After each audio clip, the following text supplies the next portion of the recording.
When I walked into the bright, sterile studio, the young artist with the wolf tattoo on his neck looked right through me. He sneered, "Lost, Grandma?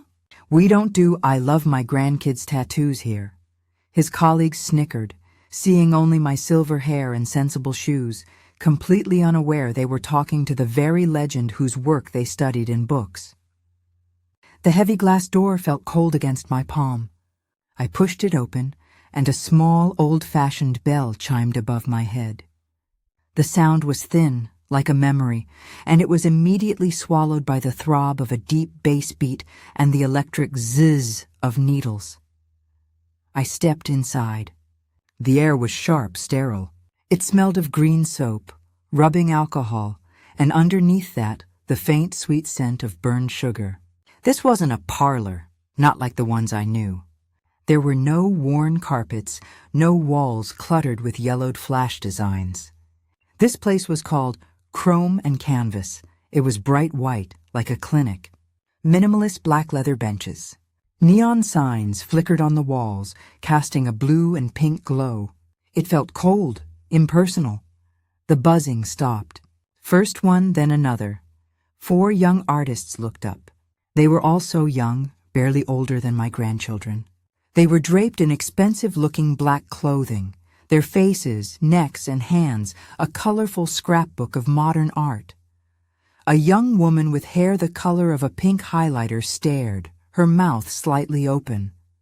A man beside her, covered in jagged geometric lines, just smirked. They weren't looking at me. They were looking at a category: old. They saw my silver hair, pulled back in a simple bun. They saw my lavender cardigan, my sensible shoes, and my leather handbag clutched in my hand. One of them, clearly the leader, detached himself from his stool.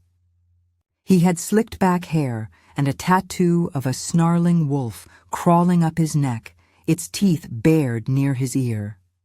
His black apron had a leather patch that read, "Jack's Lead Artist." He wiped his black-gloved hands on his apron and swaggered toward me, his boots loud on the polished concrete floor. "Lost, Grandma?" he said. His voice was loud, a performance for his friends. "We don't do I Love My Grandkids tattoos here," his colleagues snickered. The pink-haired girl covered her mouth, but her shoulders shook. Jax gestured vaguely to the street, his glove leaving a streak in the air. "The place you're looking for is probably somewhere else. Near the knitting shop, maybe?" I just stood there for a moment, letting his words hang in the air. "Grandma." He said the word like it was a punchline. I am a grandmother. It's a title I wear with more pride than any other, but he used it to make me small, to make me invisible. I looked at his eyes. They were full of that brittle, youthful confidence, the kind that hasn't been tested, the kind that thinks it invented the world.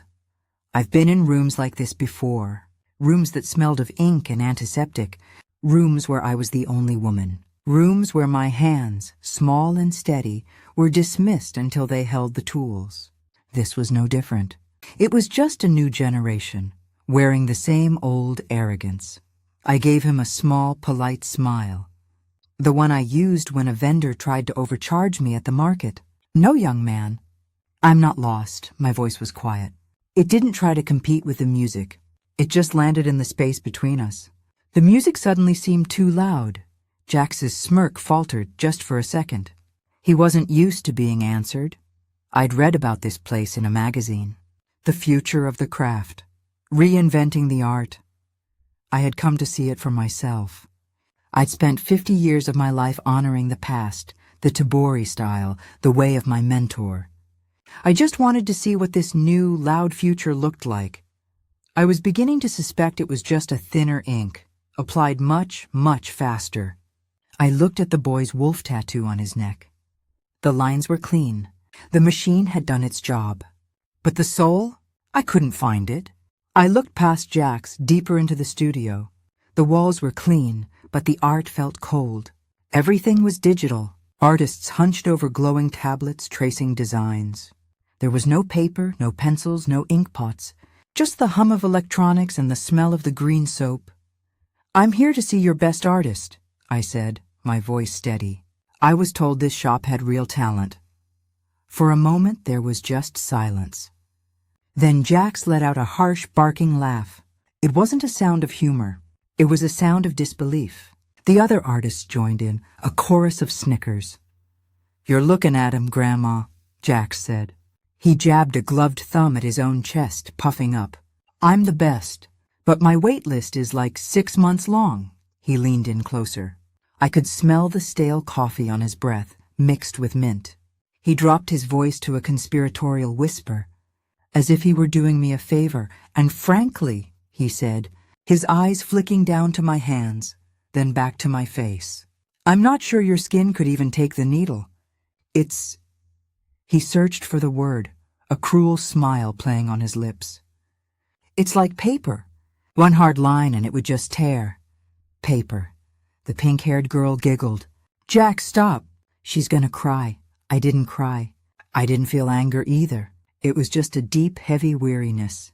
The same weariness I felt when my mentor, Shodai, first looked at my small hands and declared them unfit for the Nomi, the hand-poking tool.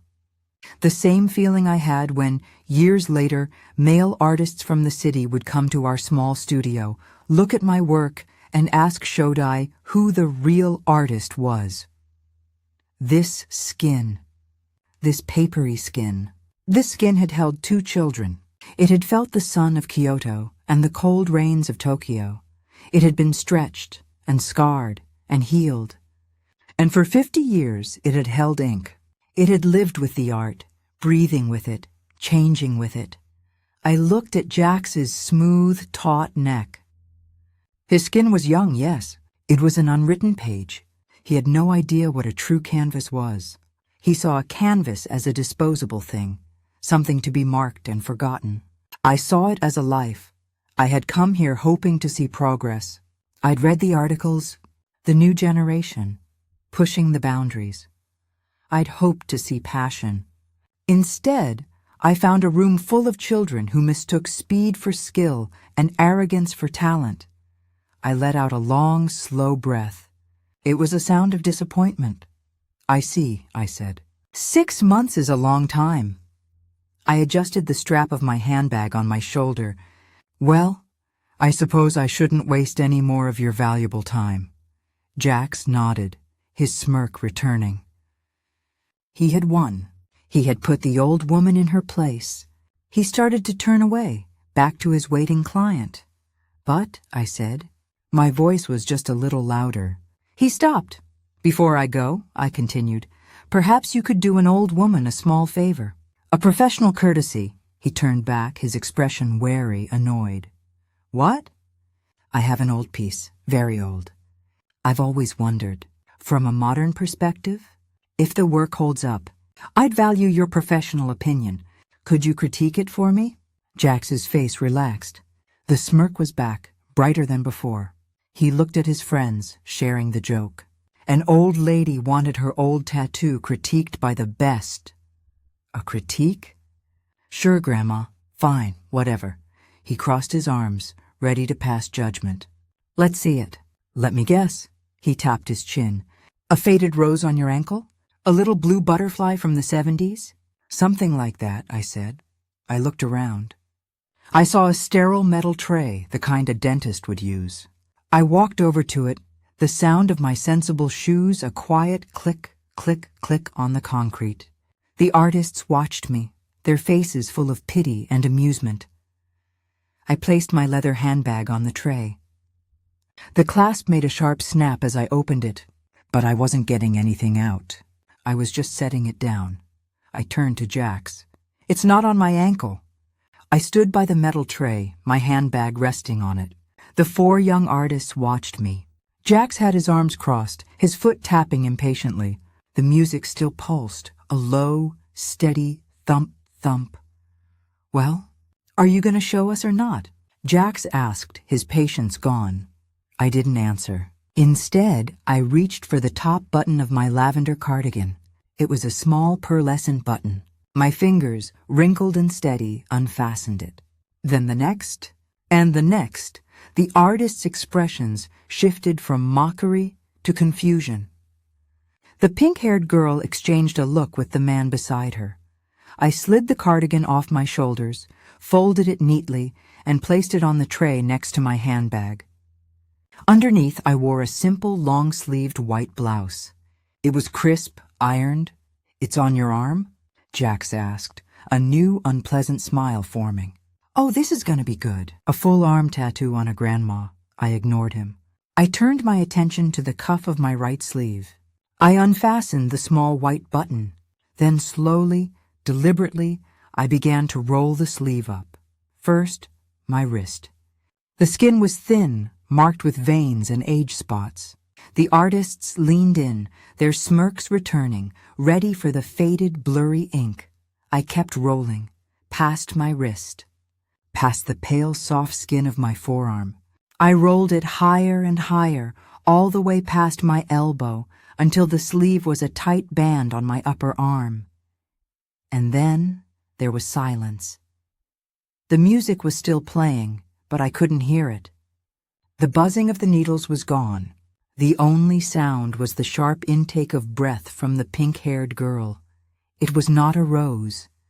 It was not a butterfly. It was a dragon. It was a traditional Japanese tabori sleeve. The black ink, the sumi, was so deep and so consistent, it looked like black velvet laid over my skin. It wasn't the thin, grayish black of a modern machine-lined tattoo. It was solid.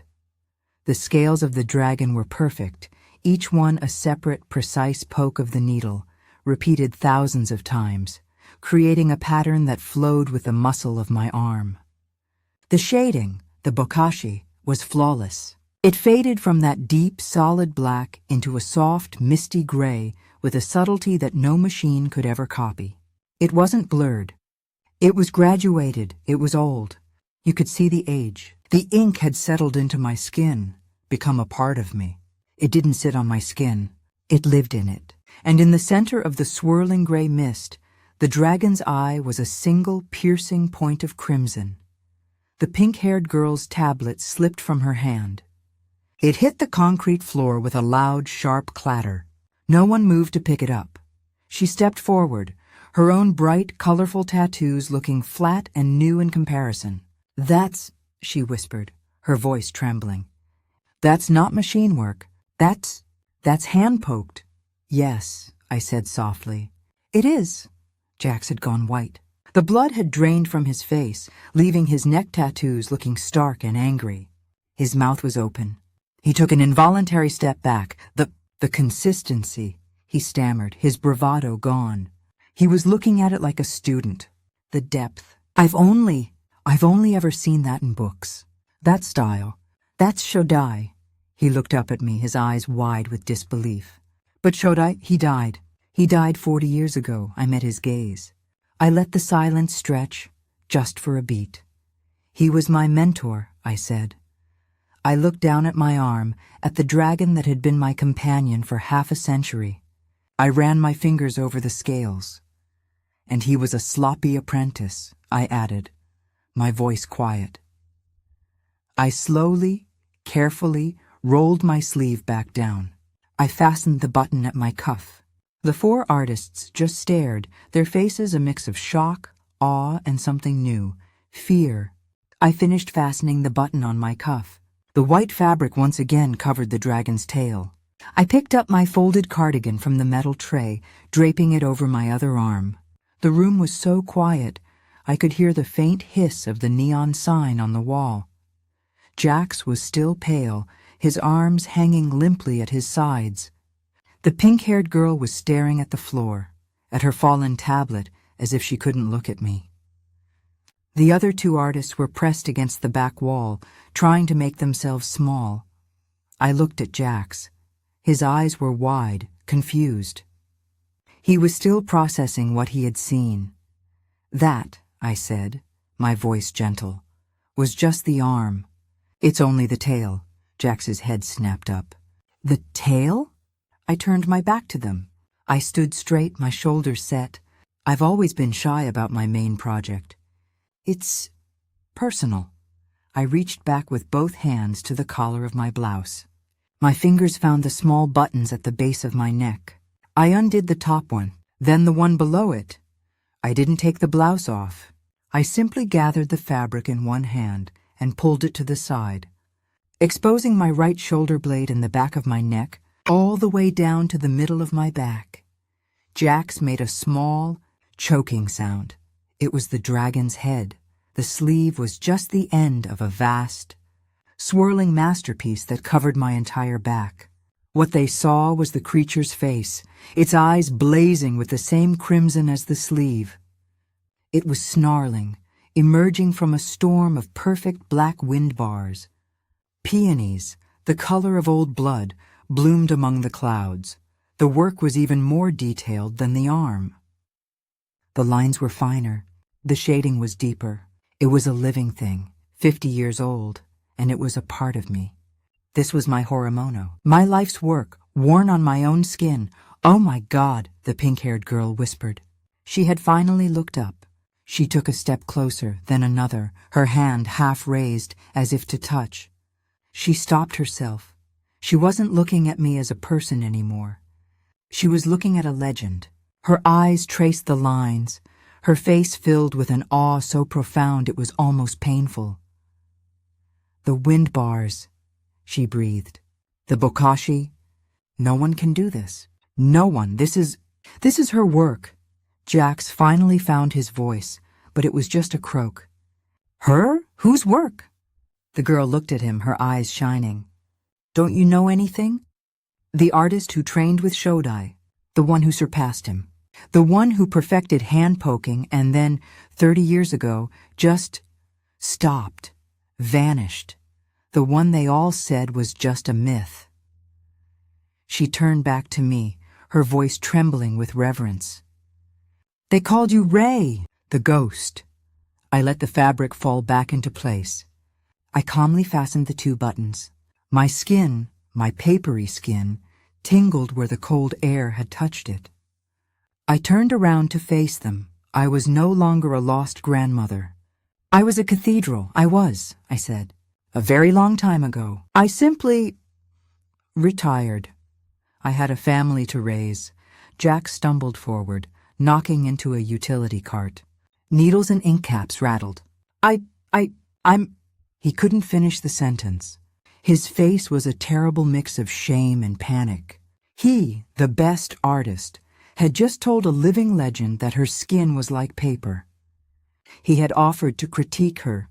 I looked at him, at all of them. Their arrogance was gone, replaced by this cringing, awful fear. I hadn't come here for this. I hadn't come for worship. I came to see the future. And all I found were children, afraid of the past. It made me sad. I picked up my handbag from the tray. I slid my arms into my lavender cardigan. I was just a grandmother again. "Thank you for your time," I said politely. I walked to the door. My shoes made their quiet click, click, click on the concrete. I reached for the handle. "Wait," Jax yelled.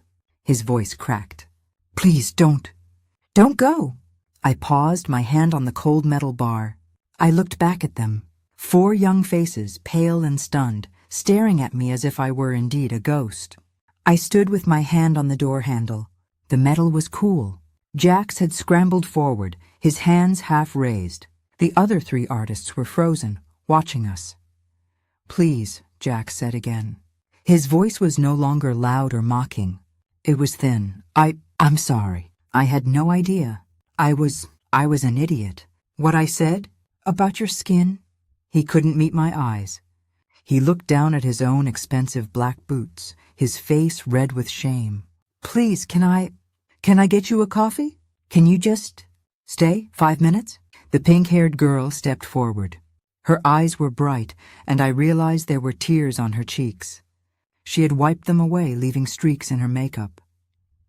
"We're students," she said, her voice quiet but intense. "All of us. We thought we were artists. But that," she pointed to my covered arm.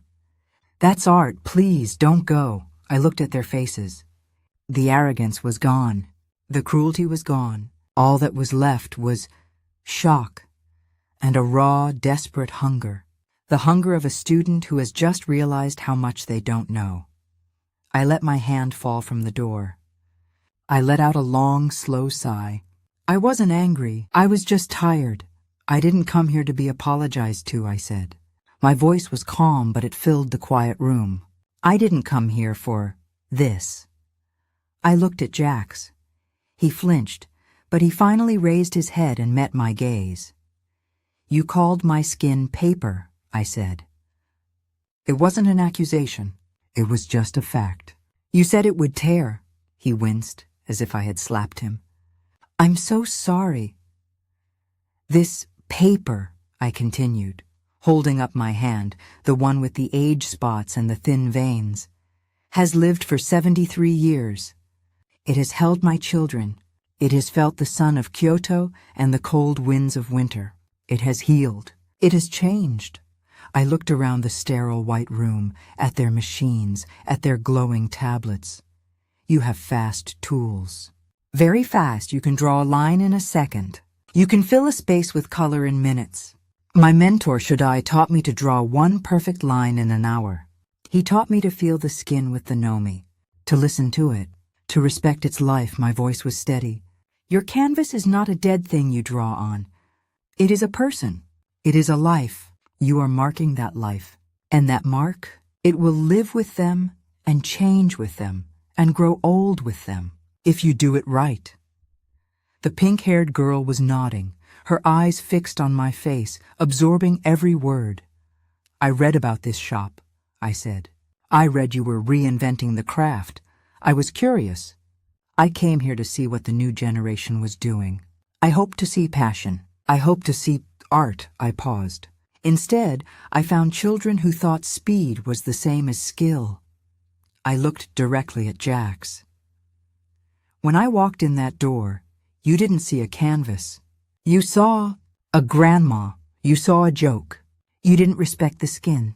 You didn't respect the person walking in the door. And an artist, a true artist, respects the canvas. Every single one. Jax just stood there taking it. He didn't defend himself. He didn't make an excuse. He just nodded, his face pale. I understand, he whispered. No, I said, my voice softening just a little. You don't, but you're beginning to. I turned back to the door. This time I knew they wouldn't stop me. I had said what needed to be said. The rest was up to them. Wait, the pink-haired girl called out, her voice desperate. Your name. The ghost. Why did you stop? Why did you just disappear? You were the best. I paused, my back to them. I thought of my husband, now gone. I thought of my children, of holding their small hands. I thought of my garden and the smell of tomatoes in the summer. I thought of a life. I turned my head, just slightly, to look at her over my shoulder. I didn't disappear, I said. I just had other things to do. The craft is beautiful, but it is not the only thing. I pushed the glass door open, and the little bell chimed my exit. The sound was just as thin as when I'd entered. Then the door clicked shut behind me, and the world rushed in. The noise of the city street was a sudden wave, the hiss of a bus pulling away from the curb, the distant wail of a siren, the chatter of people walking past me on the sidewalk. The air smelled of diesel fumes and roasted nuts from a cart on the corner. It was a relief, in a way, to be back in the real, messy world. I turned right and began my walk home. It was a long walk, but I always preferred it. It gave me time to think. I didn't feel triumphant. I didn't feel angry anymore. That cold knot of disappointment in my stomach had loosened. I just felt thoughtful. I saw their faces in my mind. Jax's pale shock. The pink-haired girl's tears, her desperate, hungry eyes. That hunger. I recognized it. I remembered my own, so many years ago. I was 20 years old, standing in a tiny, cramped room in Kyoto that smelled of tatami mats and old ink. I was bowing to a grumpy old man, Shodai, who looked at my small, soft hands and told me to go home and learn flower arranging. I remembered begging him. I will be your best student, I promised, my voice shaking. I will work harder than any man, he had grunted. Hard work is nothing. The Nomi is not a toy. It is a part of your soul. Can you give it your soul, girl? I had told him yes. I hadn't known what it meant, but I'd said it. He taught me by breaking me down. He taught me to grind the sumi ink for hours until my wrist ached just to learn the feel of the consistency. He made me practice a single line on a daikon radish thousands of times. Chock, chock, chock, the sound of the hand tool, the bundle of needles piercing the skin. It was not a buzz. It was a rhythm. It was a meditation. You are not drawing, he would yell, his voice like gravel. You are pushing the ink into the life. You listen to the skin. You feel its breath. You respect it. I passed the downtown shops, their windows bright with things I didn't need. I saw my reflection in a dark window. A little old woman in a lavender cardigan, her silver hair in a bun. The ghost. It was a strange name. I hadn't felt like a ghost. I had been a wife. I had been a mother. I had changed diapers, cooked thousands of meals, and kissed scraped knees. I had held my husband's hand as he passed. I had lived a life, a full, solid, heavy life. The dragon on my back was a part of it, a secret companion, but it wasn't all of it. My walk took me away from the concrete and glass. The streets became quieter. Trees arched over the sidewalk, their leaves rustling in the cool afternoon air. I turned onto my street. The houses were small, older, with gardens in the front. I stopped at my own gate. It was a simple wooden gate, the paint peeling a little. I pushed it open. It made a familiar, gentle squeak. I walked up the path, past my rose bushes. They needed pruning. I put my key in the lock. My home was quiet. It smelled of old wood, lemon oil, and the faint, sweet scent of the jasmine tea I'd had this morning. I set my handbag on the little table in the hall. I slipped off my sensible shoes and put on my house slippers. I went into the kitchen and put the kettle on. While I waited for the water to boil, I looked at my right arm, the one with the dragon hidden under the white sleeve. Then I looked at my left hand. The papery skin, the wrinkles, the age spots. I thought of Jax's words. I thought of the 50 years of history that hand had seen. I smiled just to myself. The kettle whistled, a high, shrill sound that cut through the quiet of my house. I clicked it off and poured the steaming water into my favorite cup, a simple white porcelain one, worn smooth at the rim. I dropped in a bag of jasmine tea and watched the water slowly turn a pale, golden brown. I carried my cup into the small sitting room at the back of the house. The windows looked out over my garden. It was a little overgrown, the rose bushes needing attention, the weeds creeping in at the edges. But it was my garden. It was real. I sat in my comfortable chair, the one with the worn floral pattern, and took a sip of my tea. It was hot, and the floral scent filled my senses. The house was peaceful. The dragon on my back was quiet. I was just a Lara, a grandmother, a woman in her own home. I felt a sense of closure. I had seen the future, and it had seen me. Perhaps we had both learned something. Perhaps not. It didn't really matter.